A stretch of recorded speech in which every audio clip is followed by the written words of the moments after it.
Després de veure el patiment de la mare, la meva germana i jo ens vam prometre que demostrarien que les dones soles poden estar en un sector tan competitiu, tan masculí com l'immobiliari.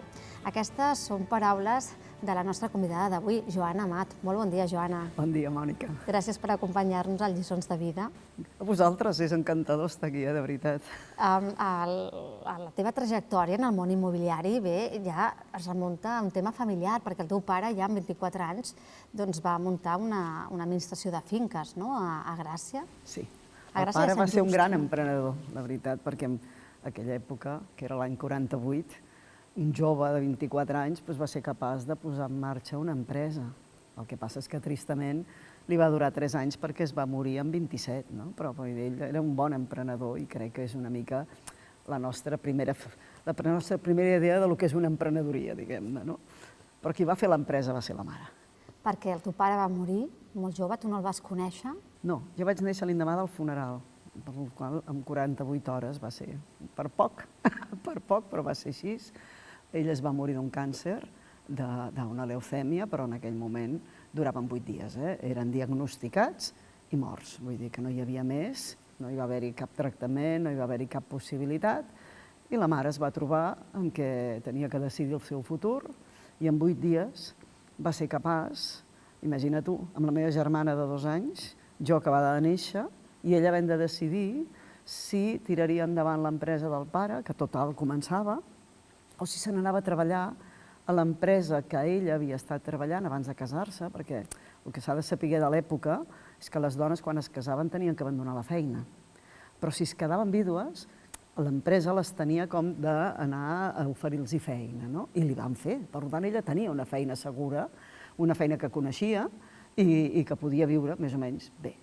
Ella va decidir no trencar el projecte del pare, crec que ho va fer, sempre diuen, ho va fer per vosaltres, sí, segurament, però sobretot ho va fer per no trencar la il·lusió del pare, perquè diu que cada vespre, quan arribava, li explicava el que havia fet durant el dia i tal, i això ella va ser incapaç de trencar-ho, i va tirar endavant. Va ser molt valenta, doncs, en aquell moment, en aquelles circumstàncies. Ella no s'ho reconeixia, com a valenta, mai no s'ho reconeixia. Ella el que va dir és la necessitat força. I és així, la necessitat força. I les dones amb això tiren i tiren, i és així. I quan la teva germana i tu comenceu a involucrar-nos en tot el tema de la immobiliària, de l'empresa familiar? Mira, la mare va passar 10 anys duríssims, perquè com a dona no, clar, era la primera a Espanya, no volien reconèixer-la, la van, jo et diria, maltractar, les institucions, molt més que els clients van ser molt més respectuosos, però, en canvi, clar, nosaltres, a poc, als 10 anys ja fèiem el rebuig de lloguer, perquè havies d'ajudar. És que abans de sortir al pati a baix a la plaça a jugar, et tocava, amb la lletra petita, amb una mena de talonaris i tal, anar fent el rebuig de lloguer. I això teníem 10-11 anys. I als 12-13 anys ja anàvem a cobrar lloguers per les cases al nostre poble, que era Sant Just, naturalment amb un entorn conegut, que la gent sabia qui eres i tal.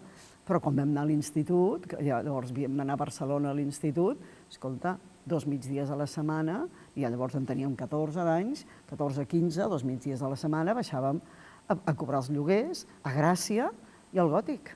I al Gòtic, nosaltres estàvem, a l'institut el teníem al carrer Copèrnic, vull dir, a Balmes, i en canvi, doncs mira, transport i anar a cobrar lloguers per les cases.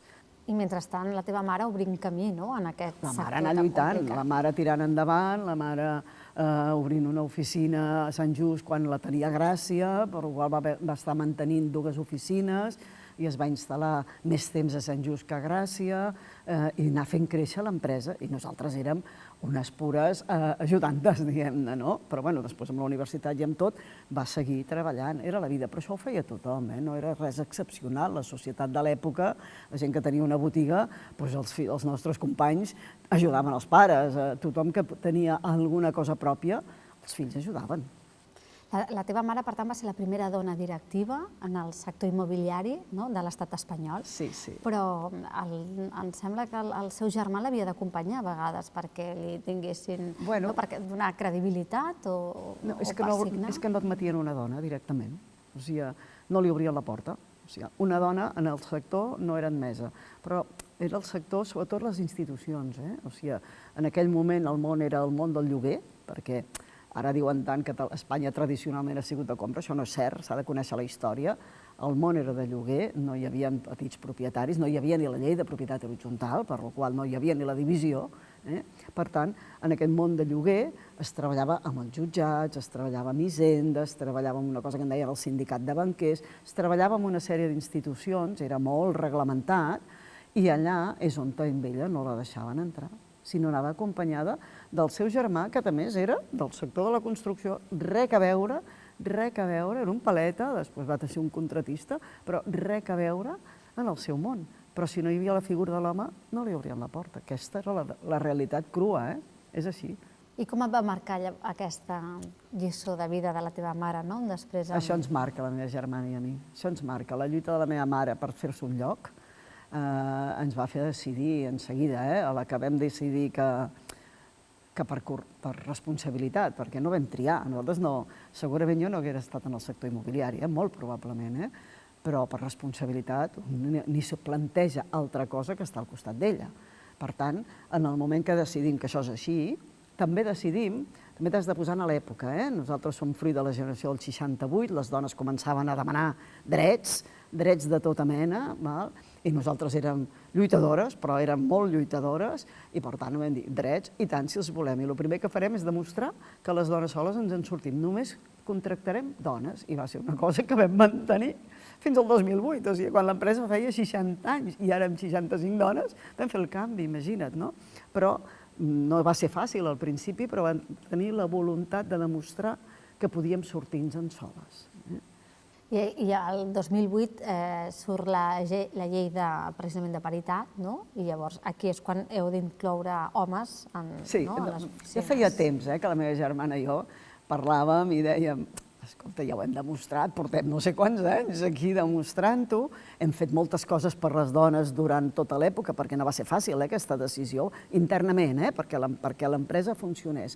Però teníem el comitè de direcció molt en contra, perquè estava tothom tan imbuït, penseu que teníem manuals de procediments, tot en femení, jo encara parlo en femení a vegades, vull dir que era tan i tan arrelat que no veiem el camp, ho veia molt difícil, i això va ser com la nostra palanca, de dir, ara hem d'incorporar homes, i vam fer el procés absolutament contrari del que havia de fer tothom. Nosaltres vam començar, i vam demanar ajuda a una empresa, que llavors hi havia empreses consultores que ajudaven a incorporar dones en un món masculí, i nosaltres els vam anar a demanar la contrària, volem incorporar homes, i ens van ajudar.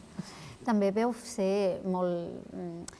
Veu marcar molt camí amb el tema de la conciliació, no? També, és a dir, tenir una empresa en què tot eren dones, també ho veu facilitar molt el tema de la conciliació. Sí, torna a ser un tema de necessitat, O sigui, nosaltres què vam anar observant?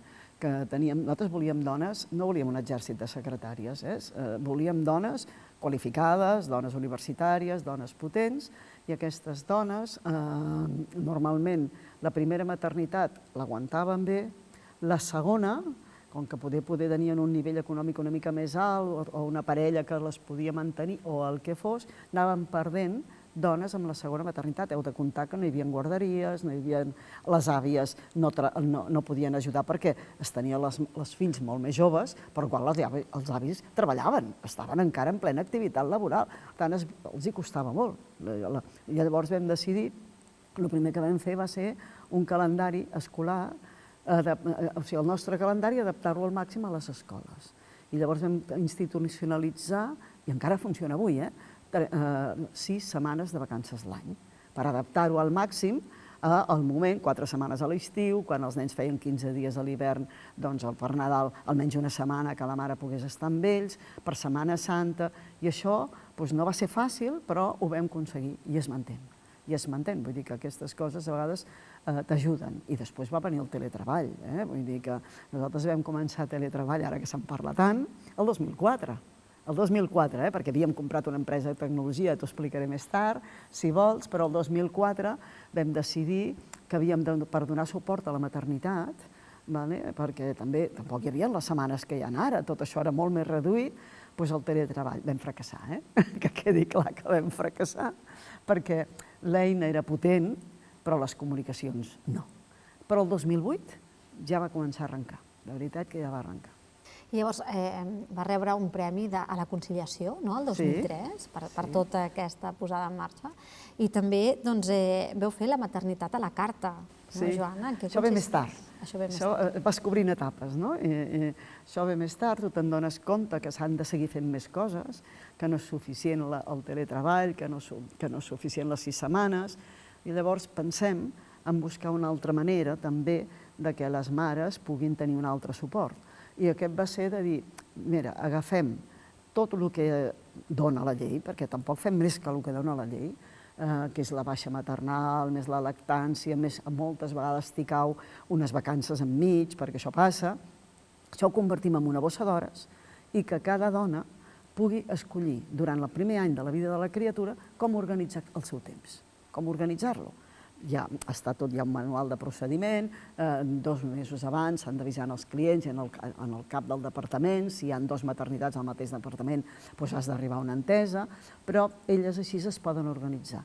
I això, més el teletreball, els permet moltes vegades no treballar totes les tardes d'un any, o els permet fer coses com venir a treballar el tercer mes sencer, perquè els hi arriba la sogra i l'últim que volen estar és amb la sogra, i la sogra l'últim que vol estar és compartint la criatura, que el vol per ella, per la qual d'alguna manera llavors això li fa que tingui molt més temps després durant l'any. El trajo és a mida, però és possible. I tu també tens un esperit emprenedor, innovador, i no només vas dedicar-te a tot el tema de la immobiliària de l'empresa familiar, sinó que també has emprès altres projectes, en aquest cas parlàvem de tecnologia, no? Sí. Mira, la meva germana és una apassionada del màrqueting i de veritat que és visionària amb el màrqueting. I jo em vaig apassionar amb la tecnologia abans del PC. Com que tinc l'edat que tinc, doncs abans del PC, no? Aleshores... Que encara tenia més mèrit, no? Sí, perquè ara està tot el nostre dia. És un poquet que t'entra, i quan t'entra ja no marxa, ja no marxa. Faré 69 anys aquest any i encara avui estic emocionadíssima amb l'internet de les coses, amb tota una sèrie de coses i amb el que passarà dintre de 10 anys. Jo sempre m'he plantejat a la vida com serà el món dintre de 10 anys. I això m'ha ajudat sempre, perquè en base a aquesta cosa, que després no acaba sent mai real, però que tu t'imagines, et fa tirar passos endavant, no? I va començar en pantalla verda monocrom, ja et pots imaginar, una empresa proveïdora, una altra empresa proveïdora, fins a arribar un moment aquí al Vallès, al centre de càlcul de Sabadell, que encara tenia amb un llenguatge a mams, que la gent ja no sap ni el que és, molt abans del Bill Gates, doncs en aquell moment allà vaig entrar en un grup de treball per desenvolupar petits programes de gestió, d'administració de finques, i si ella tenia el coquet, doncs allà se'm va despertar el que seria l'estructura mental per poder dissenyar programes i dissenyar software. Jo no tinc ni idea de fer un punt i un zero, vull dir, res d'informàtica, el que sé és processos, i demanar i veure el futur. Això ens va animar a fer un programa comercial que no existia en el país, ens va animar a fer un programa comercial als anys 90, aquest primer programa comercial, encara per a pantalla verda monocrom, després ja arriba Microsoft i en seguida la comunicació. Però la comunicació, jo anava molt a França perquè tinc família, i allà hi havia una cosa que és el Minitel francès, que era un sistema de comunicació punt a punt, i amb aquest sistema vam mirar, i aquí a Espanya hi havia una cosa que en deien Ibertex. Parlo molt abans d'internet, no? Però és un assaig, o sigui, pensa que no ho vam trobar aquí a Catalunya, de cap de les maneres, érem un grup d'agents de la propietat de tota Espanya, que ja ens havíem organitzat i volíem comunicar-nos, i vam trobar a la frontera amb Sant Sebastià. O sigui, les fronteres sempre han anat molt avançades perquè en aquell moment la resta d'Europa anava molt més avançat que nosaltres. Allà ens van fer la primera petita base de comunicació per poder-nos passar fitxes de producte. Després allò arriba a Microsoft, ho vam transformar-ho ja en un sistema de Microsoft. Aquesta vegada trobem el proveïdor a la frontera de la Jonquera, però fixeu-vos que segueix sent frontera, perquè els programes de duanes ja anaven molt més avançats, i se li demana, perquè nosaltres el 91 havíem sentit a parlar d'internet, IADA, i se li demana de dir, escolta, aquest programa l'has de preparar per internet. Ja et pots imaginar que el programa va morir, es va ser substituït per un altre, i internet no havia arribat encara, perquè fins al 95 no es desenvolupa. Però nosaltres ja anàvem allò amb la mirada posada.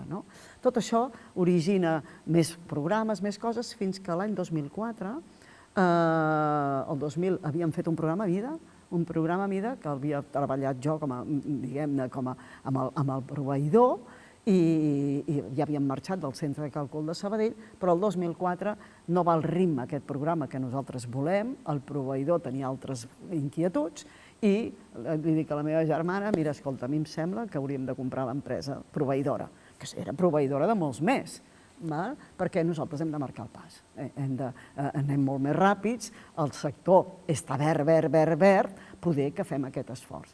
I llavors no ho vam fer-ho soles.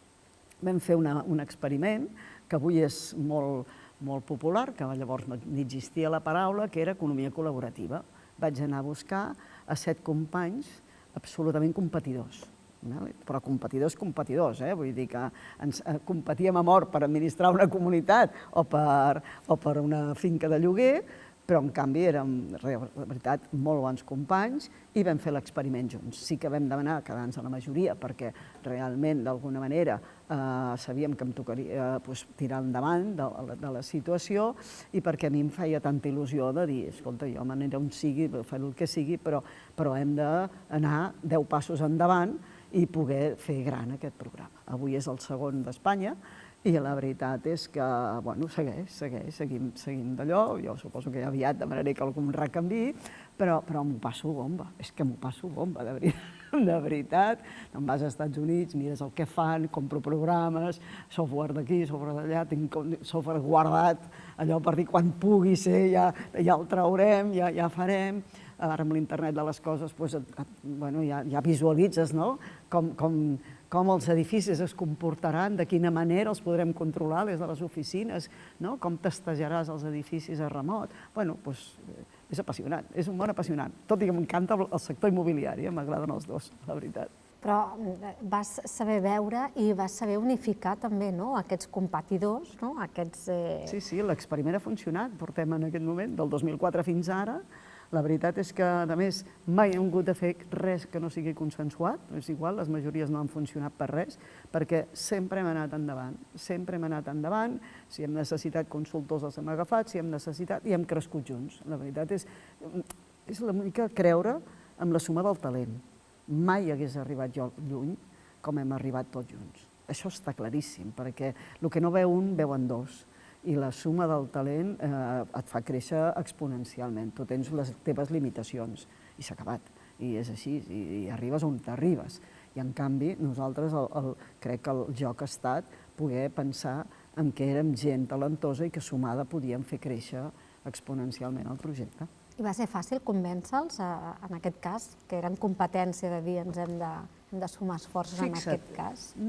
Com que ja teníem l'experiència d'haver treballat junts com a grup en el que seria tota aquesta experiència de compartir producte amb la resta d'Espanya i tal, no va ser tan difícil, no, per res. Va ser més difícil poder-ho explicar a la gent. Els propis clients tenien que veure que érem competidors d'ells i vam estar durant molt de temps no explicant-ho a la gent, perquè ens feia por la reacció i en canvi la reacció ha sigut molt bona. Quan hem decidit, escolta, el mercat és madur, la gent és intel·ligent i preparada, no han de tenir por, hem tingut anys d'experiència i no ha passat mai un problema, la veritat és al revés. Tenim companys que volen entrar a la societat, però la por la teníem més de cara fora que nosaltres, que ja teníem una trajectòria comuna, ja et dic, érem competidors, però érem leals competidors, i teníem anys de trajectòria en comú, per la qual allà no vam tenir una dificultat mai. Però aquesta actitud que tu sempre has tingut, de pensar una mica amb tots i amb aquesta necessitat d'unir-se o de treballar conjuntament, de col·laborar, t'ha fet també liderar molts espais de diferents entitats, associacions, en temes d'empresaris i això. Sí, jo crec que a vegades penso que ve del fet que nosaltres vam necessitar molta ajuda, i és així, inclús a nivell familiar, quan la mare es queda vídua, els avis i tal, entens des de molt petita entens que sola pel camí pots arribar a liderar una cosa, però no pots arribar massa lluny. I això ho entens, perquè les ajudes hi han sigut, la mare la van ajudar, també companys professionals d'ella, per la qual, d'alguna manera, jo crec que ja ho tenim a l'ADN, la idea aquesta de que, escolta, tu tira, però tira i tira endavant amb tota la màxima gent possible. No canviaràs el món, segurament, però sí que ajudaràs a fer passos, i se'ns desperta la idea de dir hem d'estar en associacions empresarials, la meva germana està en associacions empresarials, jo tinc poder una vocació més social i arrel de que ens van donar el Premi a la Conciliació, la Fundació FIDEM, ja ens vam fer sòcia totes dues, i a poc t'hi vas comprometent i un dia no saps com, entres al Consell, un dia et diuen per ser patrona i un dia et diuen per ser presidenta, no? Però vull dir, d'alguna manera la idea és, ostres, a les dones se'ls ha fet complicat, a les dones empresàries no són visibles, les dones empresàries estan aquí, han assolit nivells altíssims i no són reconegudes, i són molt poques, s'ha de treballar perquè puguis tenir dones emprenedores, empresàries i directives a tot arreu, i aquest és el backup de la Fundació, és que realment la seva idea, i jo m'hi vaig involucrar a partir de sobretot dels 60 anys, no? És a dir, ara puc tenir un espai, a partir que s'incorpora la tercera generació a l'empresa, una de les maneres de també saber fer un pas enrere és no estar-hi tant de temps a l'empresa, i aquest temps el pots ocupar per aquestes, i m'involucro en FIDEM directament, creo copersona i vas involucrant-te amb la societat. I tota aquesta trajectòria que portes com a dona directiva, com a dona empresària, quins entrebancs t'has trobat, sobretot per ser dona? Home, mira, t'has de pensar que als anys 70-80 la meva germana i jo anàvem en els col·lectius del món immobiliari, perquè era el nostre món, no? Anàvem a Madrid, anàvem a Sant Sebastià, anàvem en els col·lectius i no hi érem les dones, sinó les niñes. És que baixàvem un grau encara, com que érem joves i amb una mica cara de nenes, diguem-ne, és que no arribaves ni a la categoria de dones, érem les niñas, què hacen estas niñas? Amb un despreci important.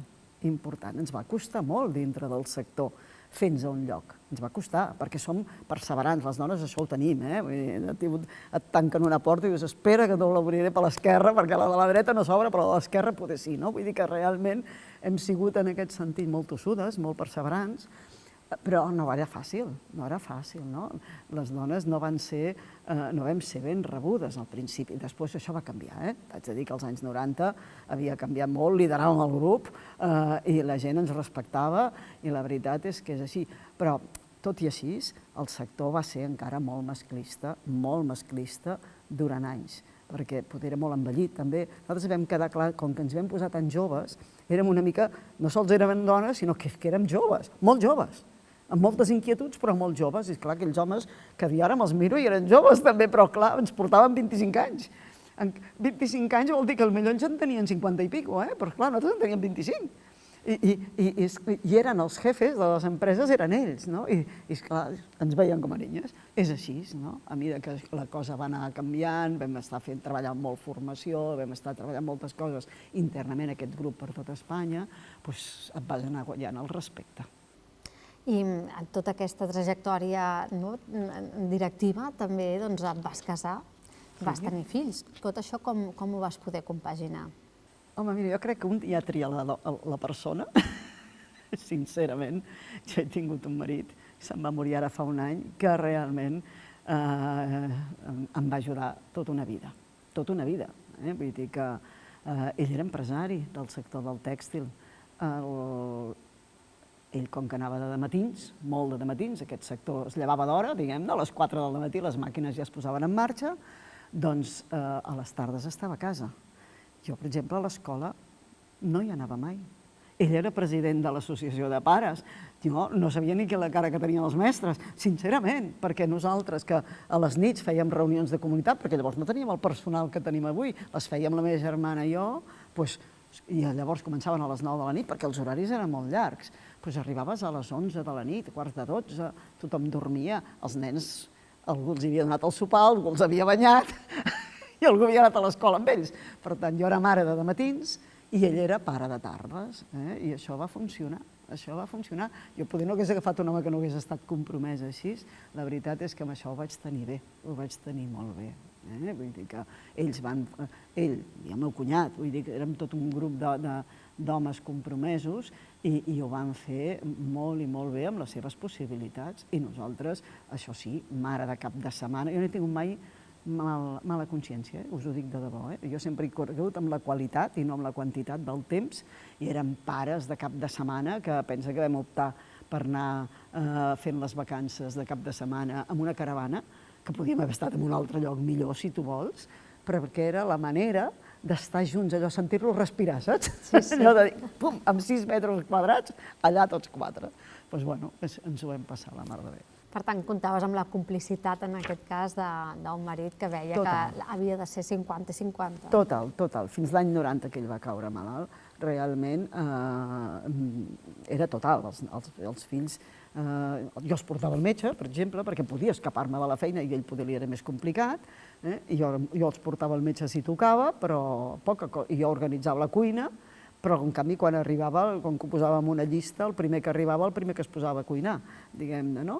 Però sí que organitzava la part de la intendència, però la part de les criatures, t'asseguro jo que les veia ben adormidetes a la nit.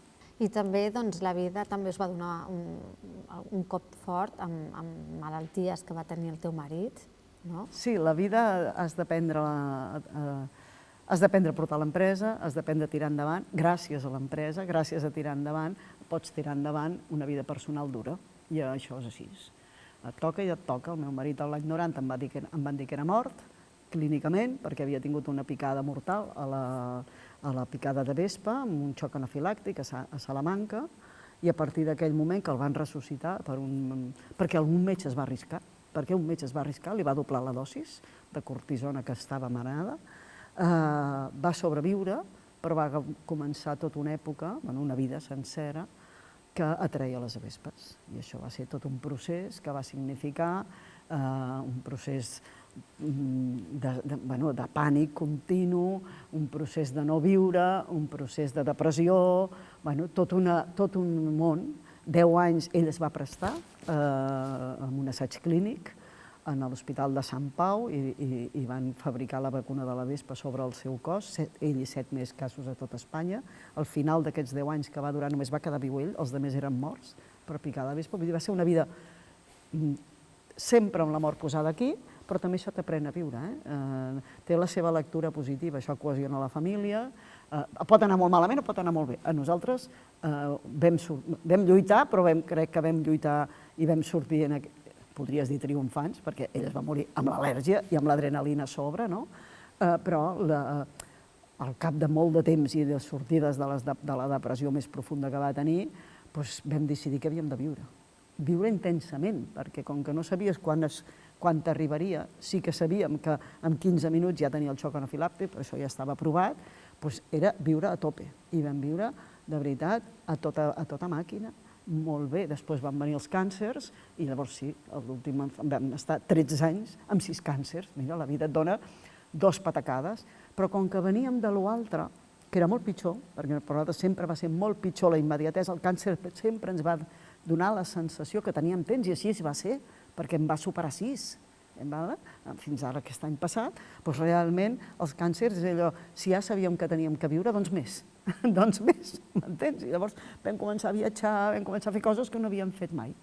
I anant a treballar cada dia, perquè era bàsic mantenir la distància per poder seguir lluitant a casa, diguem-ne, no? Era bàsic, i per tant jo sortia cada dia a treballar les 9 hores diàries, les 10 hores diàries, per poder agafar forces per tot el que hi havia a casa, perquè, clar, els 6 càncers no passen gratis, ni molt menys. Li van derivar infart d'ull, infart de cor, li va arribar de tot, perquè els tractaments de 6 càncers porten moltes conseqüències. Però jo t'haig de dir que si ara que fas balanç de la vida i ara que ell és mort, realment penses, nosaltres vam viure, el balanç és superpositiu, i vam viure molt més intensament, crec jo, que molta gent. No vam tenir mai temps d'avorrir-nos, això segur que no. De veritat que no tens temps d'avorrir-te. És una actitud davant la vida també, una decisió al final, de dir, doncs ho encarem. Mira, quan un neix el dia a l'endemà de la mort del pare, jo crec que et posen com una vacuna que dius sobreviuràs i sobrevius. I sobrevius, te'n dones compte que pots sobreviure. És dur, perquè és dur, afecta els fills, afecta la família, però t'enforteix, El meu home era un home no valent, lo siguiente de valent. Es va brindar per tots els experiments que volguessin fer amb ell, i quan es va morir va donar el cos a la ciència perquè volia que seguissin experimentant. Vull dir que mai, després de superar l'època que va ser duríssima de les depressions, que va ser una època molt dura, però un cop superat això, un cop ell va tenir clar que estava aquí i que havia de lluitar per estar cada dia, escolta'm, un exemple. I els teus fills com van viure això de tenir una mare tan involucrada, una mare amb aquesta iniciativa, amb aquesta capacitat de feina, tirant endavant l'empresa? Ells han patit, no pensis. Han patit, no és tenir la mare que tenen en aquest sentit, el que han patit és les malalties. I van necessitar ajuda psicològica i van necessitar ajuda de tota mena i la vam tenir perquè jo sempre he cregut en els professionals, però s'han fet un home i una dona madurs, absolutament involucrats amb l'empresa, absolutament involucrats amb la família. Vull dir que crec que al final el resultat de la vida que et deia, el balanç és positiu. Poder perquè han hagut d'estar, clar, quan al meu home li va agafar el xoc anafilàctic, la meva filla tenia 11 anys i l'altra 14. I el van veure com es anava inflant, és que estaven ells davant. Vull dir que ho tenen gravat, Després, tot el procés poder de la depressió i tot això ho tenen menys, perquè els vam intentar protegir al màxim, no? Però realment això ho van viure, però també els va fer forts. També els va fer forts, la veritat, i ells estan involucrats amb l'empresa, tenen una vocació social a vegades més accentuada que la meva encara, per la qual, doncs mira, jo n'estic orgullosa, sincerament. Perquè tu segueixes estant molt activa, ara parlarem de la part més social, de la teva faceta més social, però a nivell, en el món immobiliari, continues sent una persona molt reconeguda i, de fet, per exemple, quan va arribar la crisi, tu també vas reunir, recordo que m'explicaves que vas reunir el sector també per parlar una mica de com, de possibles solucions que es podria fer. Sí, t'explico. Jo en el sector immobiliari m'hi moriré, perquè m'encanta, però no estic al dia a dia, estic al Consell d'Administració de l'empresa, estic per el que em demanin, o sigui, en el moment en què hi ha hagut ara la crisi del Covid, dissenyar procediments, dissenyar coses noves, com explicar als propietaris les coses, tot això, tu saps, i vas. Estic a l'Observatori de l'Habitatge de la Generalitat i l'Àrea Metropolitana de Barcelona i a la Junta del Col·legi d'Administradors, perquè són maneres de treballar el sector des d'una altra mirada, A l'empresa, el de fer els sopars de l'entorn immobiliari, que és el que et refereixes, va ser una idea de la meva germana. Que ja et dic que el del màrqueting ella ho té clar, i una de les coses del màrqueting és, sobretot, una excel·lents relacions amb tot el sector. I el sector estava en el 2008 enfadat entre si, amb tothom, per l'últim solar que no van poder comprar, per l'última cosa, vull dir, és igual, el sector estava supercrispat i superensorrat. I una mica amb aquest esperit conveià dels anys 60, em diu, ui, els hem de reunir, els deixarem plorar el primer sopar tant com vulguin, després prohibit plorar, i a partir d'aquí a construir. I com que vam reunir gent del món financer, del món de l'arquitectura, del món de l'enginyeria, del món, tota la vinculació, urbanisme, propis companys professionals, però la mirada més àmplia possible, vam estar intentant veure junts, i al final era formar-se, amb ponents que venien de tota mena, economistes, banquers, tota la gent que fos, per realment anar intentant visualitzar com podríem sortir d'aquesta situació de crisi que va ser tan dura i pel sector immobiliari en especial. I aquest esperit no el perdem. I com tu dius, a més, la teva germana es va focalitzar més en el tema màrqueting i tu amb el tema més social. Vas crear FIDEM? No, FIDEM no la vaig crear jo. Jo m'hi vaig incorporar quan ens van donar el 2003 el Premi a la Conciliació FIDEM fa 25 anys. Aquest any celebrem els 25 anys. Jo m'incorporo més tard. I a FIDEM, llavors, quina és la tasca que tu fas, ara que realitzes? Jo ara, com a presidenta de FIDEM funcionem la seva vocació inicial, i que segueix, és ajudar les joves emprenedores amb risc d'exclusió social, que han estat ple de dones amb potencial per ser emprenedores, i quan diem risc d'exclusió social, a vegades ho determinem amb gent amb poca capacitat econòmica, però no va d'aquí.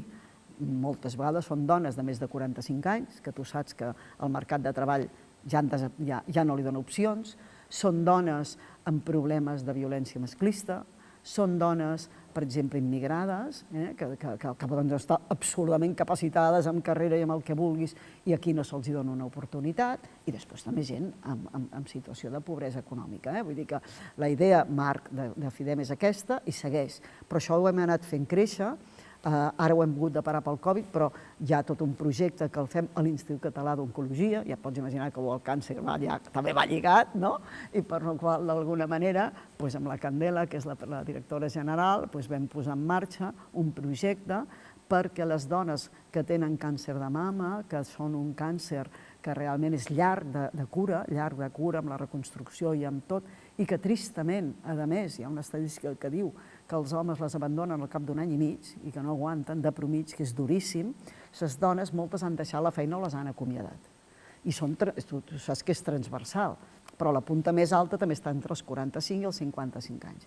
Llavors és anar allà, enfocar-ho per aquest tipus de dones perquè puguin sortir d'allà treballant un projecte d'emprenedoria i un dia tenir un futur laboral, perquè si no la cura es retrassa, perquè anímicament estan tan malament que la cura es retrassa. Això és un projecte. Després tenim càtedra d'emprenedoria a la Universitat de Girona i allà treballem amb els universitaris. Treballem tot un tema de responsabilitat social, sempre dedicat al món de l'emprenedoria a l'estranger. Hem treballat amb la Fundació Vicente Ferrer, són projectes de 2 anys, hem treballat amb la Fundació Sergi de Girona per violència masclista, hem treballat amb la República Dominicana, amb beques per dones que també han de recuperar-se d'aquesta violència. Ara tenim un projecte amb el Senegal que es farà a la meitat d'aquí amb dones del Vallès, que se'ls paga unes beques universitàries, i després en els seus llocs d'origen, i allà farem emprenedoria amb un sector de dones d'allà. Ara hem procurat, per exemple, Sor Lucía Caran necessitava 8 pisos el lloguer d'un any de 8 pisos perquè estaven en una situació desesperada, hem fet tota una campanya per poder pagar aquests lloguers. Això és tot un altre joc que també treballa FIDEM, diguem-ne. I de FIDEM va néixer un projecte que es va independitzar, que és treballar la igualtat per trobar un nou model de corresponsabilitat social pel segle XXI. I això va sortir de FIDEM. En seguida vam trobar un grup que es deia Matters, que és un grup de mares joves, la majoria amb carrera, que estaven organitzades en xarxa i conjuntament vam crear el que se'n diu Copersona, que també la presideixo, que és una associació que en aquest moment aglutina 55 entitats que treballem per trobar aquest nou marc de corresponsabilitat social. Ja portem 2 anys treballant, hem tancat la primera fase i ara comencem la segona, i aquí, perquè tinguis una idea, estem treballant com una visió de 360 graus, hem posat a treballar economia, educació i sanitat, els 3 grups. Des de sanitat vam firmar un conveni amb el propi Institut Català de la Salut i ells van fer una crida, tot és voluntari, la gent van fer una crida i tenim metges, infermeres, llevador, tenim gent d'assistència social de l'ICS. Després, amb economia, vam fer com 3 segments i vam buscar les patronals, i són FEMCAT, hi ha ResponsCat, hi ha PIMEC, hi ha CECOT. Després vam trobar els sindicats, i amb els sindicats hi tenim UGT i comissions obreres, i caps de recursos humans d'empreses que ja tenen models molt avançats. I amb educació, Rosa Sensat, la gent d'Escola Nova 21, que van fer la presentació, la Fundació Collserola, i les universitats tenim la Universitat de Vic, la Universitat de Girona, la Universitat, la UPF, l'ESTI-UPF, estem parlant amb la UIC, vull dir, tenim tot d'universitats, tots junts estem treballant al projecte. La idea és, hem de superar inclús el tema del gènere per arribar a la persona i, per tant, posant la persona en el centre, com desenvolupar una nova societat on es pugui fer realment corresponsable la vida laboral, la vida familiar i la vida personal. Aquesta és una mica la idea. I a més, d'una manera imparable, també, Joana, perquè si has necessitat anar a parlar amb un ministre, has agafat i has anat. Sí. Això era un altre projecte Aquest va fracassar, un altre, perquè les coses no totes surten bé, ni molt menys. El vam treballar 5 anys. Nosaltres estem en contra, absolutament, del blindatge que hi ha, o sigui, de la reducció de jornada per causa de guarda legal, que són aquests 12 anys, que té la dona, bueno, té la família, perquè és home i dona, però el 92% dels que l'agafen són dones durant 12 anys. Això interromp la vida professional de qualsevol dona. Això és un parany. Nosaltres, a la resta d'Europa, això no existeix. Hi ha la reducció de jornada, però comença des del moment del naixement fins que comença l'escola, sigui els 3 o els 4 anys, que té tota la lògica. El que no té cap lògica és aguantar 12 anys que les nenes i els nens ja tenen nòvio. Vull dir, això és un disbarat, això és unes ganes d'aparcar la dona del mercat de treball, s'interromp la seva carrera professional i, a més, ningú els hi explica, perquè s'esguarda molt bé d'explicar això, que, a més, seran les pobres del futur. Perquè amb 12 anys de reducció de jornada no arribaràs a computar mai el 100% de la seguretat social per obtenir després el 100% de la jubilació. No solament han sacrificat la seva vida, sinó que sacrifiquen el seu futur. Nosaltres estem absolutament en contra i vam anar a treballar aquest tema. I com que la veritat és que anaves a veure els diputats i tothom fugia com una llebre, de veritat. Anaves al Parlament d'aquí, després al Congrés de Diputats. Al final, de la mà d'una diputada, que avui ja no és ni diputada, de la Imma Riera, però que és una dona que va entendre bé el projecte, va dir, bueno, en aquell moment governaven per majoria el PP, va dir, doncs mira, tinguem entrevista amb la ministra Fàtima Báñez, si ho veu bé, tens alguna oportunitat. Si no ho veu bé, ja pots esperar fins a la següent legislatura perquè no hi haurà més. I sí, bueno, clar, parlar amb una ministra no ho fas demà, mig any. Al cap de mig any ja vam aconseguir-ho. I vam fer una altra segona entrevista, però no va reeixir, no estàvem per la labor. I tota aquesta força, Joana, d'on la treus? Tota aquesta força, aquesta energia, aquestes ganes de lluitar, de tirar endavant, de fer justícia retroalimenta social. una mica, això és com la gimnàsia. Quan més fas, més t'il·lusiones, més metes et poses i et surt. I et surt, si la salut no et falla, diguem-ne, crec que és al revés, vull dir, és anar fent, i jo crec que tothom és, i les dones amb això podem, de veritat podem, perquè jo veig moltes dones, treballo moltes, perquè això no és feina d'una persona, això és el primer que heu de tenir clar. A FIDEM som 160 dones compromeses treballant, vull dir que de veritat treballant, però és que l'empresa igual, o sigui, les empreses tiren endavant no perquè hi hagi 2 líders o un líder o el que sigui, tiren endavant perquè tens un conjunt de gent a darrere, involucrada, compromesa, tu també fas les coses bé.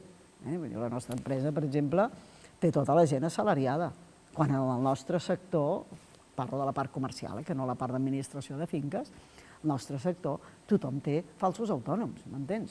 Clar, això és una decisió que prens i que té un punt de risc en el sentit que tu el 31%, que és la seguretat social, l'has d'invertir en seguretat social, quan un altre pot invertir en màrqueting per lluitar contra tu, i això s'ha de tenir molt clar des del minut zero, però a canvi tens gent molt més formada, molt més fidelitzada i tens més talent. La veritat és que al final, si penses l'empresa amb una suma de talent, això que et deia del talent, que per mi és bàsic, doncs sola no faria res. Però res, si no és la suma del talent de la gent nostra, no faria res. En aquesta empresa, en la de tecnologia, a tot arreu, seria inviable.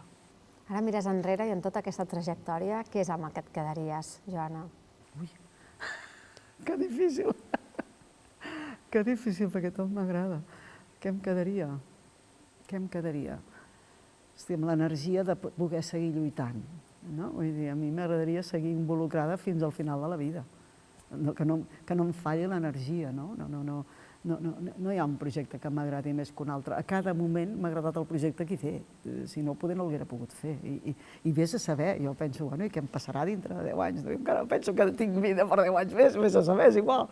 Però que tingui energia per poder seguir il·lusionant-me per nous projectes, que avui no els conec, però que puc intuir-los. Jo ja no vull estar a primera línia del món de la tecnologia, soc molt conscient que el món evoluciona a una velocitat. Jo no miro 10 anys, ara miro 5, però no per l'edat, sinó perquè el món evoluciona molt més ràpid. Ja he après que amb 5 anys tot caduques quasi bé, però, ostres, m'encanta pensar la robòtica, l'humanisme dintre de la robòtica. A mi m'agrada molt llegir filosofia i pensar ho fem bé, no? Que a mi, que sóc una apassionada de la tecnologia, que no ens equivoquéssim. Vull dir que realment que no hi hagués sexe de gènere amb la programació de la robòtica i que, sobretot, hi hagués un humanisme, no? Vull dir, hi ha llibres que t'expliquen el transhumanisme o el posthumanisme i de dir, bueno, que l'ètica sempre estigui allà, no? I això a vegades t'agafen atacs de pànic. I és important. Sí. Sincerament. Molt bé, Joana, doncs moltíssimes gràcies per compartir la teva història amb nosaltres, per donar-nos aquesta lliçó de vida i sobretot per encoratjar-nos a promoure el talent i a fer tot allò que estigui al nostre abast. Moltíssimes gràcies. A vosaltres. Les dones canviarem el món, de veritat. Gràcies.